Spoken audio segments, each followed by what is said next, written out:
এক শ্রেণীর অসৎ ব্যবসায়ীদেরকে হেদায়েত করুক, যারা কৃত্রিম সংকট তৈরি করে জিনিসপত্রের দাম বাড়ায়। আল্লাহ পাক এদেরকে হেদায়েত করুক, কঠিন শাস্তির আওতায় আনা উচিত। যদি এটা ওমর রাদিয়াল্লাহু আনহুর শাসন হতো, দেখতেন শাস্তি কাকে বলে, প্রকাশ্যে শাস্তি দিত তারা। যদি এটা ওমর রাদিয়াল্লাহু আনহুর যুগ হতো, তাহলে দেখতেন শাস্তি কাকে বলে।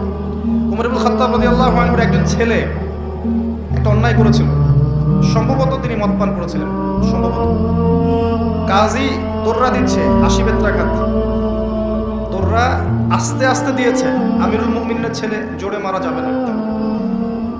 ওমর রাদিয়াল্লাহু আনহু নিজে উঠে গিয়ে সেই দোররা হাতে নিয়ে নিজে পিটানো শুরু করলেন। দোররা মারা শেষ হওয়ার আগেই ছেলে ডেড, স্পট ডেড। কথা কি বুঝতে পারছেন?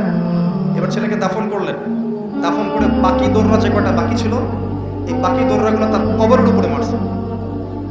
মারার পরে আল্লাহকে বলছে, আল্লাহ আমাকে মাফ করে দিও, হয়তো আমি ন্যায় বিচার করতে পারলাম না।